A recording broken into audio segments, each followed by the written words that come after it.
Hello, good morning, and welcome to PIAC Minnesota Paranormal. My name is Julianne. I'm your resident medium. Happy Monday, and it is a beautiful, brisk Monday morning here in the great state of Minnesota. And last night we had a paranormal issue arise that has opened up an opportunity for learning. And I wanted to talk to you about some safety issues and the dangers of doing paranormal investigating. There are many aspects of paranormal investigation that can put you in positions of danger, especially if you have a paranormal team like I do. You always want to be very careful because, you feel responsible for the safety and welfare of the people on your team as well as your clients. And one of the most common, of course, is because paranormal investigating takes place on site in people's homes or on their properties, you always want to be very careful, do some homework and some assessment, and make sure that you're not walking into some kind of trap or some kind of prank. You also want to be sure that the property or the building that you're investigating is safe. If it's fenced off and it has city and state licensure signs or warning signs on it, odds are you're not going to get in there. And I know that reality TV, there's a lot of unreality to reality TV, and they make you think that they're just walking in there with their RVs and their hard hats and their pretty little gadgets, and that they're walking into these very dangerous and unsafe buildings, and they're not. They can't be for health and safety reasons. Those buildings are blocked off. If you want to go in there for some reason, you have to get permits and permission from the city to do that. So the structures, safety, the physical safety is very important. But we who do paranormal investigating and we who teach and work with those who are experiencing what we refer to here at PIAC as paranormal perils, spirit possession or hauntings, different things. We have to be careful to be sure that the people that are coming to us to become our clients, for one thing, their confidentiality is paramount to safety for all of the people involved. But last night was a unique situation that has happened to me in the past, and it's cropped up recently. There are people who suffer from varying degrees of mental illness, from depression to paranoid schizophrenia to compartmentalized personalities and the like. And they will often reach out to paranormal investigators because if they are of consenting age and they're living on their own, or they're not being appropriately supervised and they're not taking their meds like they should, sometimes they have psychotic episodes where they believe that they're possessed, or they believe that they're being chased or menaced by spirits. And oftentimes these folks are fragile enough that they become attachments for the spirits of dead people who died probably from really, really awful situations, crime, suicide, overdose, that kind of thing. And so they are disembodied, they are earthbound, and they are attaching themselves because people who suffer mental illness are very vulnerable to the paranormal world. Our veil between life and death and the other world is a flowing, just like a cloth veil. It's flowing. It flows, and we can flow in and out of that veil very easily. But people who suffer mental illness, their veil is very brittle. It's fragile. And if you touch it, it's not going to flow. It's going to shatter and crash to the ground like broken glass would. And it lends them to a lot of negative entities, demonic entities, really bad spirits. Now, just to give you a little bit of a definition background, I refer to angels, demons, poltergeists, elementals, and so on as ethereal beings, because they're not human. They're not quite alive as we would think a human is alive, but they are still beings, and they're very legitimate, and they interact with us all the time.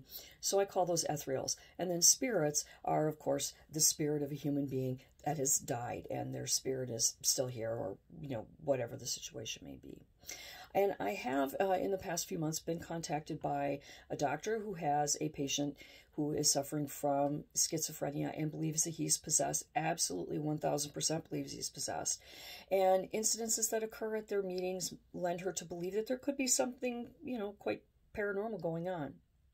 Now, with the doctor reaching out, of course, that's going to be a controlled environment where professionals have assessed this individual, and they don't necessarily believe that this individual is possessed, but they believe that talking to someone who specializes in that area might be able to give them some insight and some comfort.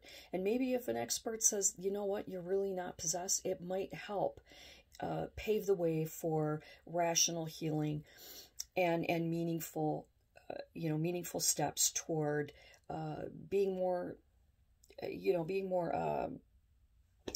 don't want to say sane, but more stable. And they'll be more open to working with medical professionals to get that help. So in cases like that, if a family member or a medical professional reaches out, it's always important to respect and revere that it's an honor to be contacted by professionals or loved ones who are concerned about their family members. And it's important to do all you can to help them. But there are times where the mentally ill individual will reach out to you directly. Now, we have someone we know that suffers from schizophrenia and other multiple mental illnesses, and they're very, very, very fragile, and they're very susceptible and vulnerable to manipulation. And this individual lives in a controlled environment where there's medical professionals, but it's like an assisted living type of facility. It's like a dorm or apartment complex. And as an adult, she can come and go as she pleases, and make friends and have as much of a life as she can. But but at home, she has professionals looking out for her and helping her and assisting her, making sure that she stays safe and everyone around her is safe as well.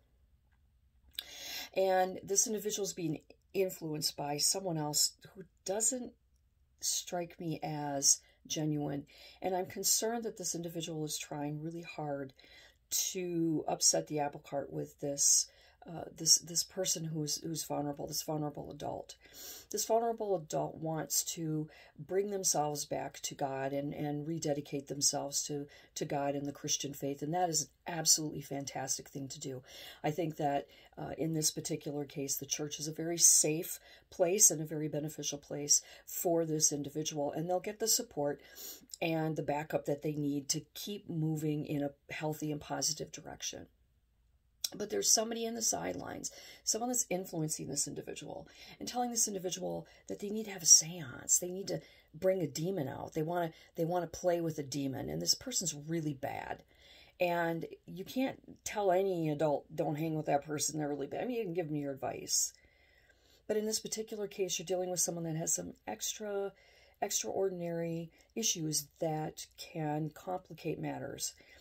Friends are hard to find when you're not suffering from mental illness. And in this day and age, with the isolation and our world flipping on its axis, finding friends and people that you can connect with is really hard. And sometimes you kind of overlook those iniquities. You kind of overlook, the flaws, as we do with our loved ones and our best friends and so on, because, we just know that people are imperfect, and you love the good things about the person, and you accept the not so good things, and you make it work. So you want to be respectful of that as well.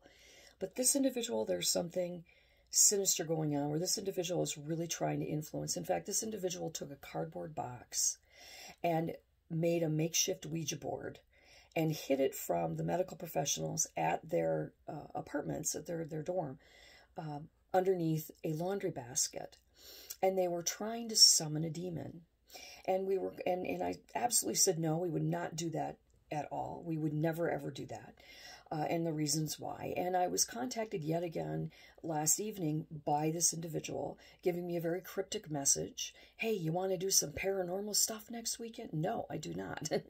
For one thing, I don't do just paranormal stuff. We are not teenagers playing games in your mom and dad's basement. We are consummate professionals. We have a level of responsibility to our clients. We bring a high level of dignity, confidentiality, and respect to this work and reverence for people's spiritual belief systems. And we believe no matter what the cause is, if you're having an unexplained experience, it's either paranormal and supernatural, or it's plumbing or electrical or prank or something, we're going to find out what it is. And we do use common sense and science and all of the methods and all of the different ways of thinking and experiments and things that we bring to the table to help determine what the issue is that's causing you to have these paranormal experiences and these paranormal perils. And Monday morning coffee, gotta have that, right?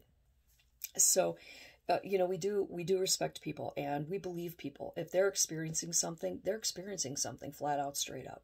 Whether you are suffering from a mental illness or you're not, you are having an experience, and it's a real experience. It's legitimate, and you have to respect that.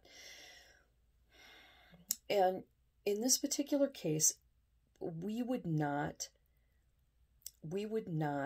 play into the hands of this poor sick girl, because she's so vulnerable and influential.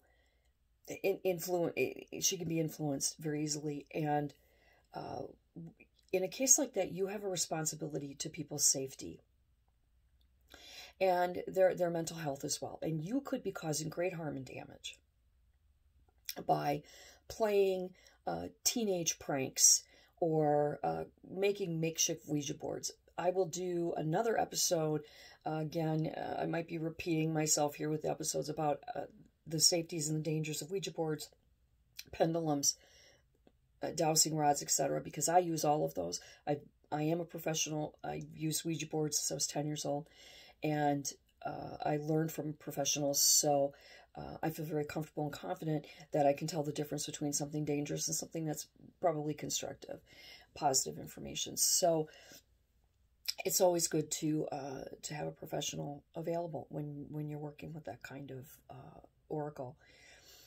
And when you are not a professional, when you have no experience, when you are suffering from mental illness, and some crackpot's trying to tell you to make a Ouija board but hide it, because why would they hide it if it's something they know is not cool? They shouldn't be doing it, right? They shouldn't be doing it, right? That's why they're hiding it. But I put the brakes on that immediately. I contacted one of my team. We kind of talked back and forth a little bit, and they agreed that this was not something we were going to venture into, because it is really dangerous, and you owe it to these people. Paranormal work isn't like, it's not like landscaping. Yeah, I expect you to put this retaining wall up and this tree up, and I want that flower thing on. I mean, it's not like that. It's very intangible, and we are always fighting an uphill battle with the reality TV shows, which are actually not reality TV shows. They are very scripted. There's a lot of the acting involved, and they might have some permits to go into some places. But if you notice, there's always a specific pattern. It's really nothing more than scaring themselves. It's a scare opportunity, or an adrenaline rush. And pretty much, there's been next to nothing, valuable. And they always get to this certain point where they get you to this crescendo moment where you're just thinking that a ghost is going to walk on any minute, and then it doesn't. And then it's like, oh, wow, we didn't. Maybe next time, I mean, there's a specific pattern to it. When you watch all of these shows and you start looking at this, it is. And a lot of it's ego. A lot of people are doing it because it's an ego stroke for them. It's a way to get some attention, and that's not a genuine reason to do it. There's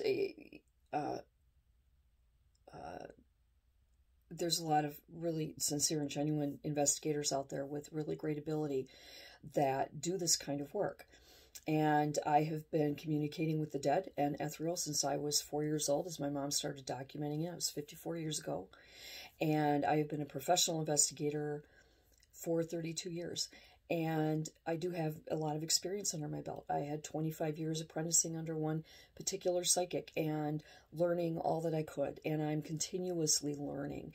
I listen to a lot of audiobooks. I do a lot of research online. And I have what I call the PIAC spiritual library. I have a lot of spiritual text, educational materials that I have scattered in different areas throughout the house. So I try to keep myself fresh and up to date, and I try to educate myself. But the most important thing is safety. That is the first concern. Is this a safe investigation? Where are these people sending you? Who is going to be there? And when we schedule an investigation, especially at someone's home, I give them the names of every one of our team members that are going to be there, when we're going to arrive, what our vehicle looks like, and kind of how things are going to go. And then we always make sure that we dress professionally, that, we're using our manners and our indoor voice, and everyone is respectful of the family, because you're in their most private place, especially when you're doing an investigation in a home. You're in their homes, you're in their bedrooms, and you have to reassure them you're not going to be opening their drawers. If you got to, take a photo or put the EMF meter in a closet, you ask them first, make sure that they're there. Let them go along with you if you need. And and stay safe. And if you go into someone's house and you see something weird, like a lady tied up in the basement, or you hear whimpering behind a wall, or, you see like bags of money lying around, or, an AK-47 on the couch in the basement or something like that, you might want to tread very lightly and get in and out quickly. And you might need to go to the police if you need to. And that's another thing too. If you're in people's homes and you do see something, a crime being committed, don't confront the people. Cut the investigation short and go to the police. If you see someone in the house is, smacking a child around, or kicking a dog, or cooking meth or something like that, you do have an obligation to be a good civic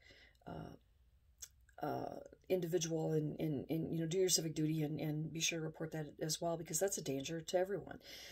So there are a lot of areas of paranormal work that can be very dangerous.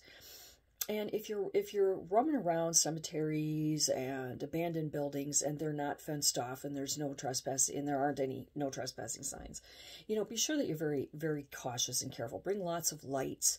Make sure that the property isn't abandoned for safety reasons. It's on quicksand, or there's barrels of nuke waste underneath the, shed in the backyard or something like that. Be sure that you're very careful, and remember that you have a responsibility as a paranormal investigator on your own, and as the leader of a team. You have a responsibility to keep everyone safe, your clients, their pets and their children, and your team as well. So always keep in mind that you're going to run into people that aren't tied too tight. I remember some years back when I was doing professional readings at a bookstore in a state that I lived in, and there was an individual who was very impressed with my readings. We connected well. He really loved the readings. He said they were extremely accurate, and he was very, very fulfilled and satisfied with the information that he was getting. So he was coming, maybe once a month he'd come in, and I'm very much against making a career out of one particular person. If they come to you now and then for readings and they're a regular, that's one thing. But when they start to come to you all the time, and you start to lead them on, if a psychic is leading you on, well, we'll give you the rest of the story next week when you come and pay me, That's not good. That's not ethical. I don't believe in that at all. So this individual started to show up more often, and I knew that he had a traumatic brain injury, and he had a huge gash across his head that had healed. A terrible accident that took the life of his wife and left him disabled, with this brain injury. And I was starting to get concerned, and one night I walked in, and there he was again. And he had reserved all of the slots for that time every week. And I mean, I have other clients, it wasn't kind of fair. And he had something really exciting to tell me. And I said, well, what do you want to tell me? And he said, I am just so happy talking to you. I get more out of you than I do my psychiatrist, so I cancel my psychiatrist. I'm not going there anymore. Immediately, I put the brakes on. I said, no, I'm sorry. I can no longer see you, and nobody here at the store will see you anymore. You have a bona fide medical condition. You require medical care from a medical professional. We are not medical professionals, and I'm sorry. You have to resume with your psychiatrist. You cannot come back here anymore. And in speaking to the manager and the other readers, it was determined he was not going to be invited back for readings. He could come in to buy things or, sit and read a book, but he could not have readings anymore. And we were very gentle but firm with this individual. He did leave the store. We never did see him again. I hope that things worked out for him. But this is another area of safety that needs to be addressed when it comes to paranormal perils. When they become hooked and addicted to the readings and the adrenaline and the exhilaration of the information coming out, especially if you're really, really accurate and you're really tuned into this person and it's really accurate, it becomes a danger to them. This individual, said he wasn't going to go see his psychiatrist anymore, his medical professional who's keeping him safe and sane and alive. And he had a legitimate reason to be there. So it's extremely important that you pay close attention to these things, that you don't put the exhilaration of doing a reading, getting paid for it, all of the what ifs about if you become a famous psychic and all that. You can't put all of that ahead of safety, your safety, the safety of your team, the safety of your clients.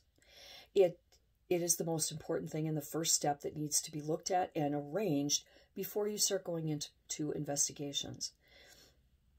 So if you have any paranormal perils you'd like to share with us, please leave us a comment.